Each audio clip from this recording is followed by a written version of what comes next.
जय हिंद प्यारे साथियों। तो आशा करते हैं आप हमारे सभी वीडियो को देखते होंगे।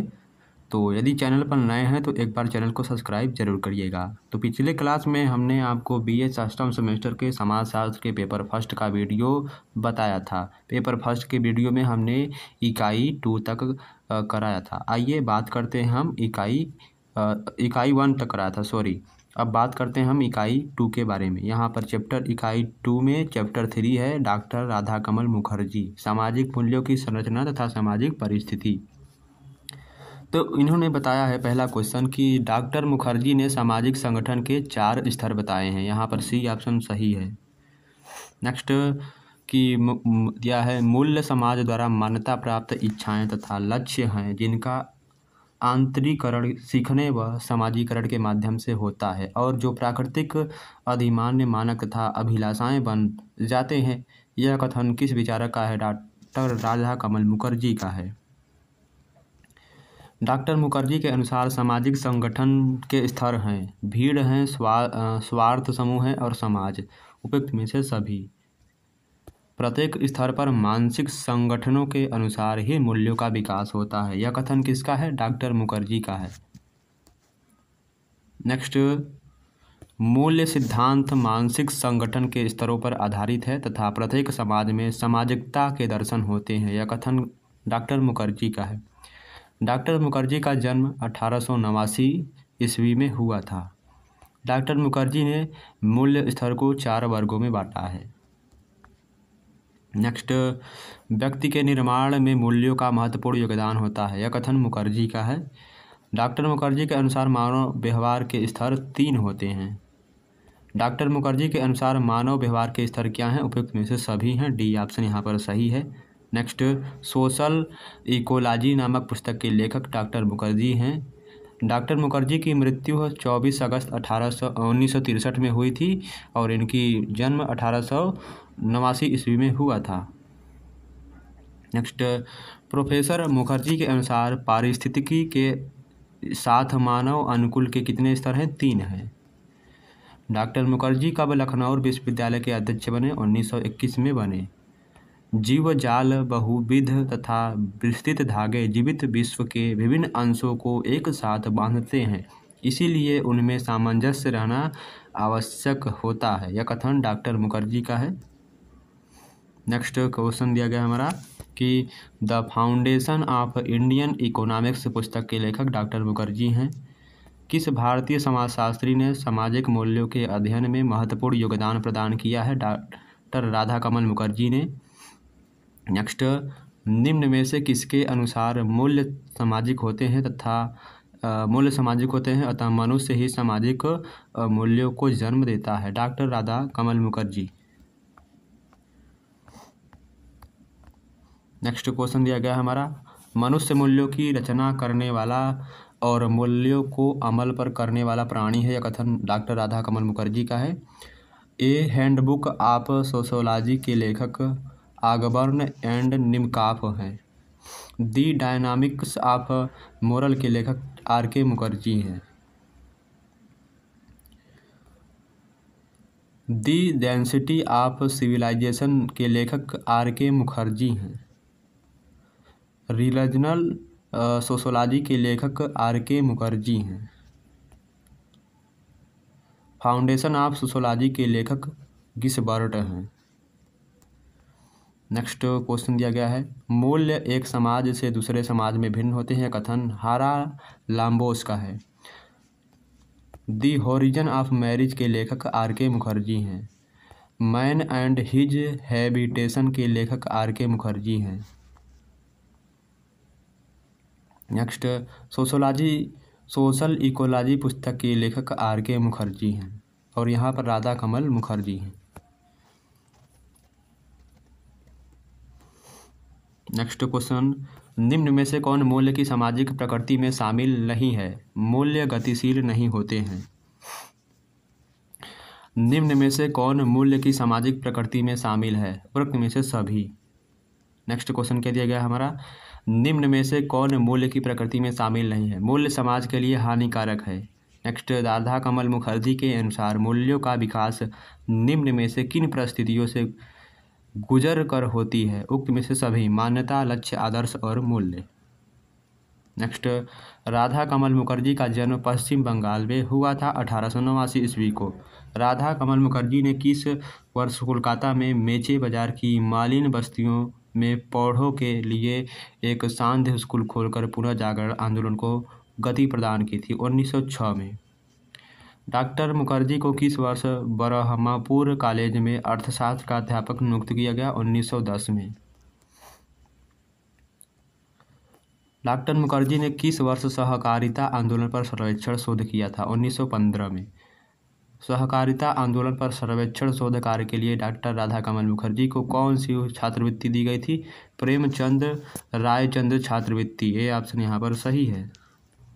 नेक्स्ट क्वेश्चन है, राधा कमल मुखर्जी की प्रथम पुस्तक the foundation of Indian economics किस वर्ष प्रकाशित हुई? 1916 में। नेक्स्ट क्वेश्चन है, राधा कमल मुखर्जी की 1916 में यह दिया गया है। राधा कमल मुखर्जी किस वर्ष बांग्ला मासिक पत्रिका उपासना के संपादक बने? 1916 में। डॉक्टर राधा कमल मुखर्जी को भारतीय ग्रामीण समुदाय में सामाजिक आर्थिक परिवर्तन विषय पर पीएचडी की उपाधि 1920 में प्राप्त हुआ था। डॉक्टर राधा कमल मुखर्जी को वर्ष 1921 में किस विश्वविद्यालय में अर्थशास्त्र और समाजशास्त्र विभाग का प्रोफेसर एवं अध्यक्ष नियुक्त किया? लखनऊ विश्वविद्यालय। राधा कमल मुखर्जी को किस वर्ष लखनऊ विश्वविद्यालय का कुलपति नियुक्त किया गया? 1955 में।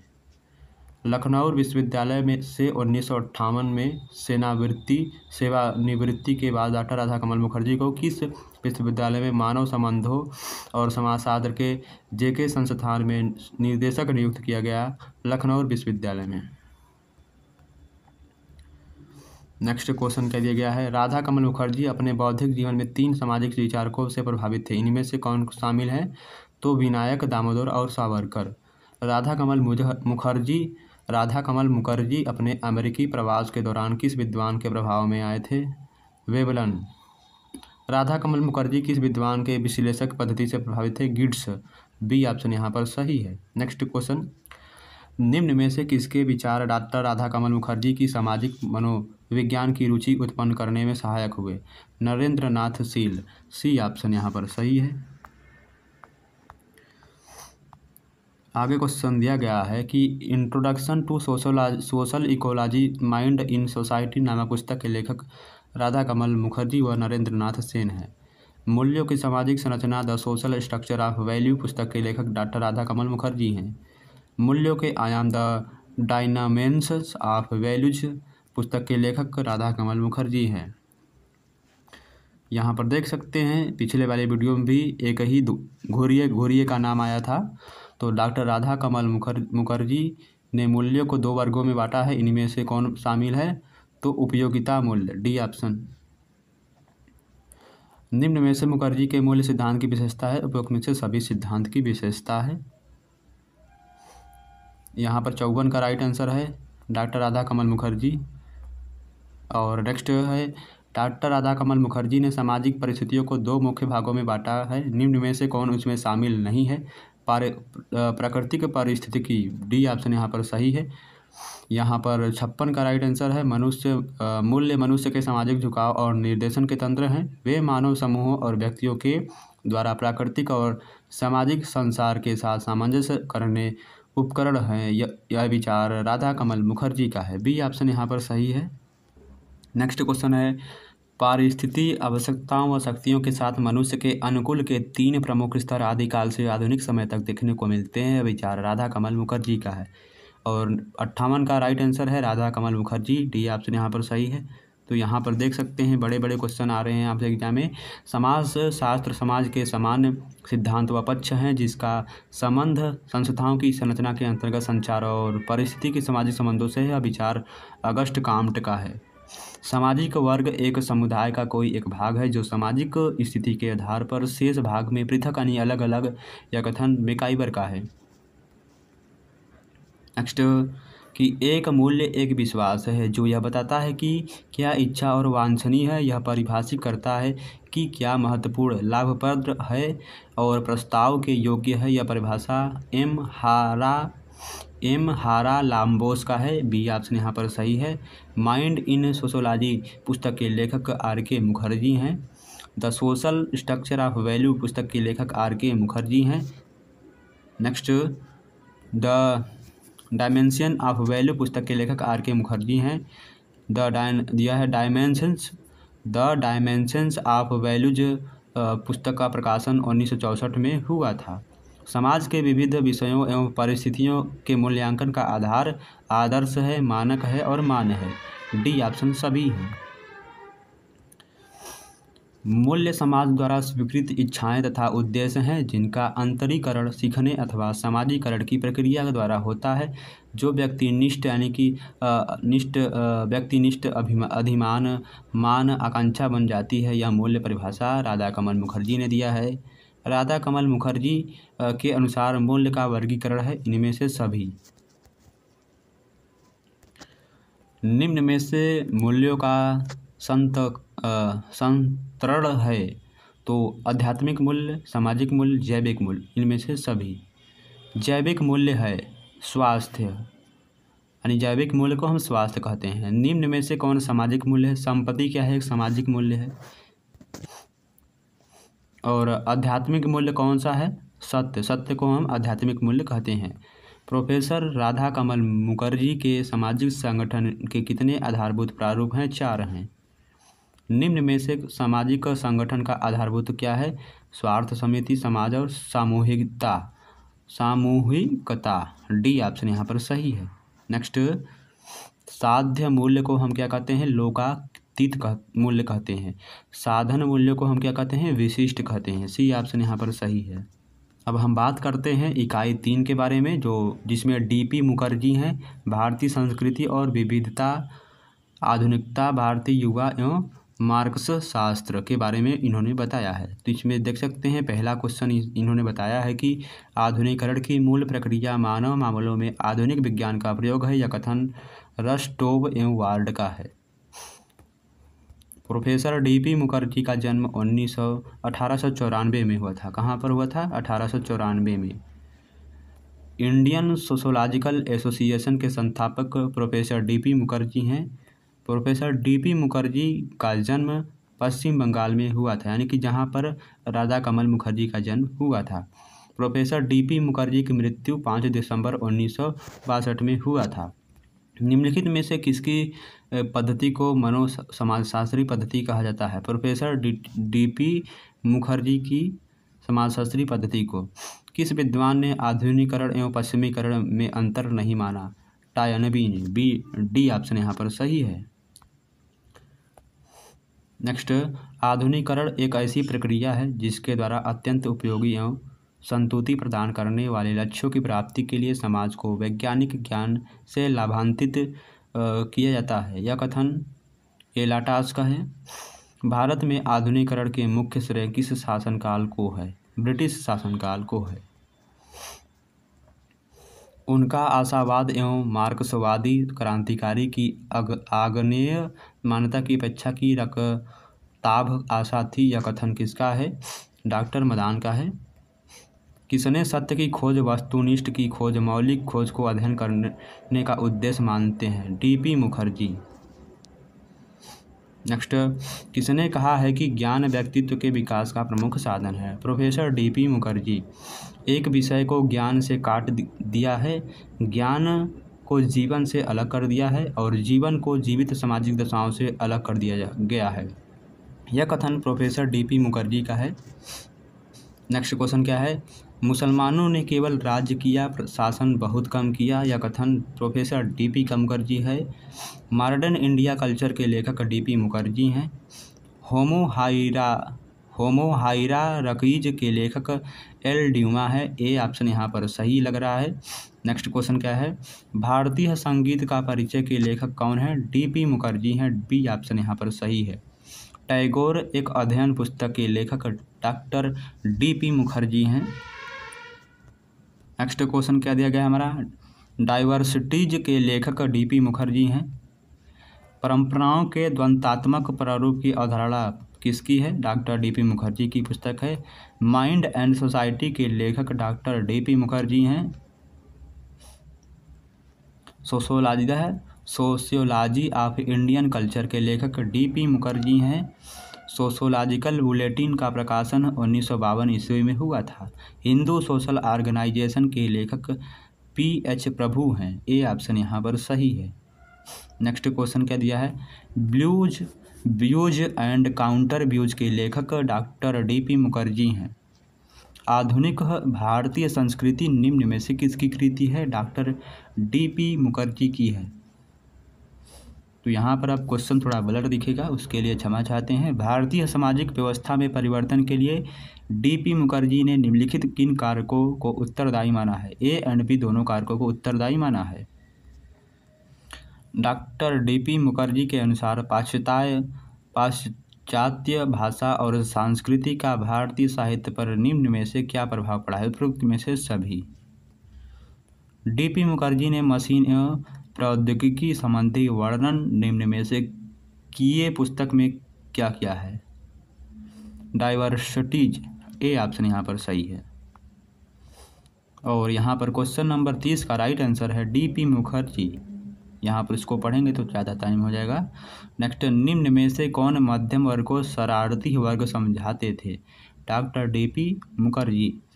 निम्न में से किसी देश के अंतर्राष्ट्रीय सामाजिक अध्ययन संस्थान में समाज के विजिटिंग प्रोफेसर के रूप में कार्य किया, D P. Mukherjee. Next, D P. Mukherjee ने भारतीय समाजशास्त्री परिषद के प्रथम अधिवेशन की अध्यक्षता किस वर्ष की थी, 1955 में। एक विषय को ज्ञान से काट दिया गया, ये भी हमने क्वेश्चन को रिपीट कर दिया है, तो डी.पी. मुखर्जी हैं, यानी कि यह क्वेश्चन रिपीट हो गया है। इसका राइट आंसर डी.पी. मुखर्जी ही होगा।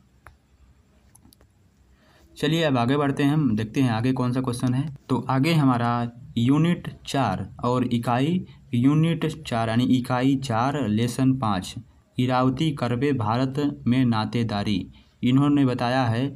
अच्छा क्वेश्चन है, इनका भी चैप्टर अच्छा है, एक बार बुक्स को पढ़िएगा जरूर। नातेदारी जीवाणु संबंधी है जो सामाजिक उद्देश्यों से स्वीकृत होते हैं और सामाजिक संबंधों के प्रथागत संबंध का आधार होता है। यह कथन मैकाइबर का है।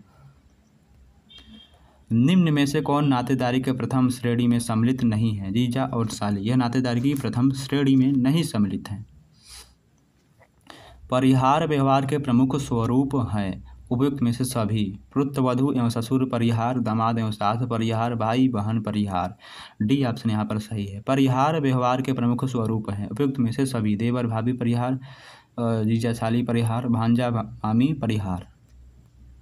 तो यहाँ पर नातेदारी से रिलेटेड क्वेश्चन यानी कि रिलेशन से जो संबंधी होते हैं उससे क्वेश्चन है। जाति एक विस्तृत नातेदारी समूह है, यह अवधारणा किसकी है, इरावती करबे का है। क्या है, इरावती करबे का है।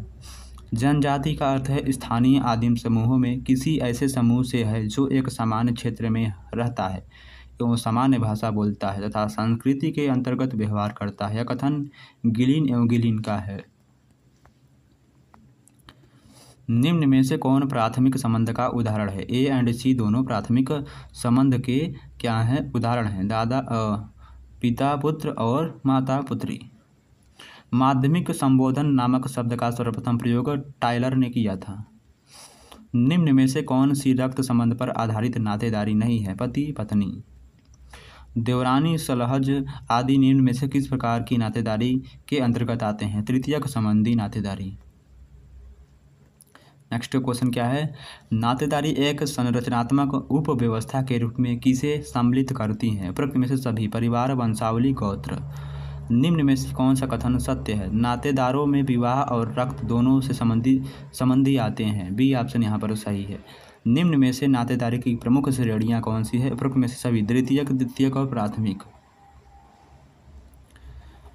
अगमयामन क्या दिया है, अगमयागमन विवाह या आगमन विवाह से संबंधित एक प्रचलित नियम है। वास्तविक रक्त संबंधियों तथा रक्त संबंधियों के समान मान्य व्यक्तियों में परस्पर यौन संबंध स्थापित करना वर्जित होता है। गोद लिया हुआ पुत्र निम्न में से नातेदारी के किस प्रकार के अंतर्गत आएगा, रक्त संबंध। सी ऑप्शन यहाँ पर सही है। नेक्स्ट, एक व्यक्ति के रक्त से संबंधित सभी रिश्तेदार जिसमें माता पिता दोनों पक्षों के संबंधी होते हैं। जैसे एक व्यक्ति के दादा दादी, चचेरे भाई बहन तथा नाना नानी, मामा मौसी आदि उन्हें निम्न में से क्या कहते हैं? द्विपक्षीय बंधु कहते हैं। बी ऑप्शन यहाँ पर सही है। और यहाँ पर नेक्स्ट क्वेश्चन है, जहाँ माता की तुलना में बुआ को अधिक सम्मान मिलता है तो ऐसे संबंध को हम क्या कहते हैं? बुआ अधिकार प्रीतवसा। किसी व्यक्ति के पत्नी के भाई की पत्नी उसकी किस श्रेणी की नातेदारी होगी? तृतीयक श्रेणी की नातेदारी होगी। निम्नलिखित में से कौन सा परिहार संबंध है? वसु, बहू और ससुर, ससुर परिहार संबंध होता है ये सब। नेक्स्ट क्वेश्चन क्या दिया गया हमारा कि बंधुत्व में सामाजिक संबंधों को जैविक शब्दों में व्यक्त किया जाता है। यह मत किसका है? लूसी मेयर का है। मामा भांजे एवं भांजियों के प्रति अधिक दायित्व निभाता है एवं भांजे मामा से अधिक आत्मीयता दर्शाते हैं, कहलाता है मातुल्य। अ के पिता का भाई अ होगा द्वितीयक संबंधी। बी ऑप्शन यहाँ पर सही है। निम्नलिखित में से कौन द्वितीयक नातेदारी नहीं है? साले की पत्नी। नेक्स्ट, सामान्य पुत्र वधू एवं ससुर में निम्न में किस प्रकार का संबंध पाया जाता है? परिहार। आप देवर भाभी दादा पोते सास ससुर साला बहनोई को नातेदारी की कौन सी श्रेणी में रखेंगे? द्वितीयक श्रेणी में रखेंगे। आगे क्वेश्चन क्या दिया गया है? निम्न में से कौन एक समान रक्त स्वजनों का दृष्टांत नहीं है? पति पत्नी। नेक्स्ट है, सपिंड नातेदारी मान्य है माता की तरफ से तीसरी पीढ़ी और पिता की ओर से पांचवी पीढ़ी तक। सी ऑप्शन यहाँ पर सही है। नेक्स्ट, एक संरचनात्मक उपव्यवस्था के रूप में नातेदारी के अंतर्गत निम्न में से किसमें यानी किसे सम्मिलित नहीं किया जाता है? इनमें से कोई नहीं। निम्न में से कौन सी प्राथमिक संबंधों की विशेषता नहीं है? लक्ष्यों में अधिक विषमता। निम्न में से कौन प्राथमिक संबंधी नहीं है? चाचा। फैक्ट्री शब्द निर्दिष्ट करता है विभिन्न कुलों की वही विवाही समूहों में एकत्र हो जाने को। नेक्स्ट क्वेश्चन है, भारत की 4 नातेदारी जोन में किसने विभाजित किया है? इरावती नगर करवे। प्रजनन की सहज मानवीय अंतर्नोर्ध पर आधारित संबंधों को निम्न में से क्या कहा जाता है? नातेदारी। सी ऑप्शन यहाँ पर सही है। नेक्स्ट, निम्न में से नातेदारी के कार्य कौन से हैं? विवाह एवं परिवार का निर्धारण। नेक्स्ट, नातेदारी उस व्यवस्था का नाम है जो स्वजनों के परस्पर संबंधों को नियमित करती है। ये स्वजन वास्तविक हो सकते हैं और कल्पित भी। नातेदारी की उपरोक्त परिभाषा किसकी है? श्यामलाल शर्मा की है। माता और संतानों के संबंध को आप निम्नांकित में से किस श्रेणी में रखेंगे? प्राथमिक श्रेणी में रखेंगे। तो आप सब देख सकते हैं नातेदारी से रिलेटेड जो इम्पॉर्टेंट क्वेश्चन है इस तरह से आपके बीए षष्ठम सेमेस्टर समाजशास्त्र के पेपर फर्स्ट में आएंगे। तो क्वेश्चन को सभी ध्यान से पढ़िएगा, एक बार वीडियो को जरूर देखिएगा।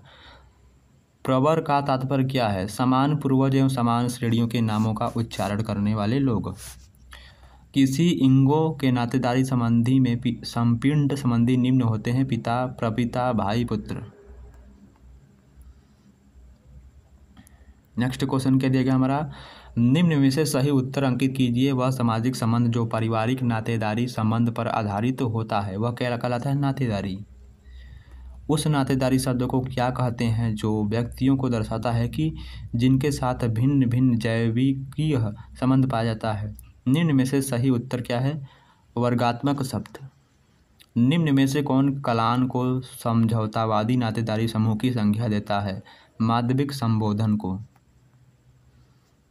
नेक्स्ट, ज्येष्ठ पुत्र को उसके संबंधी विशेष मान स्नेह देते हैं। आप उसकी उपयुक्त परिभाषा यानी कि उपयुक्त व्याख्या कैसे प्रयोग करेंगे?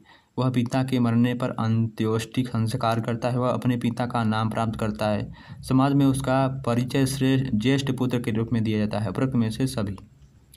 प्राथमिक नातेदारों के द्वितीयक संबंधी एवं द्वितीयक संबंधी के प्राथमिक नातेदारों को क्या कहते हैं? तृतीयक नातेदार कहते हैं। नेक्स्ट, कि नातेदारी संबंधों को 2 प्रकारों में विभाजित किया जाता है। पहला रक्त संबंधी और दूसरा विवाह संबंधी।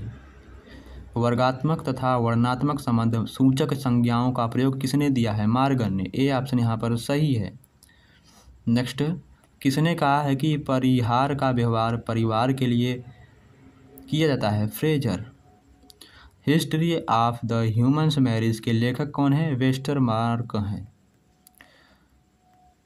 पति पत्नी के संबंध को वैवाहिक कहते हैं। बी ऑप्शन यहाँ पर सही है। नेक्स्ट, निम्नांकित में से कौन सी पुस्तक इरावती कर्वे ने लिखी है? Kinship organisation in India. गोत्र से क्या इंगित होता है? पूर्वज। किनशिप इन इंडिया के लेखक इरावती कर्वे हैं।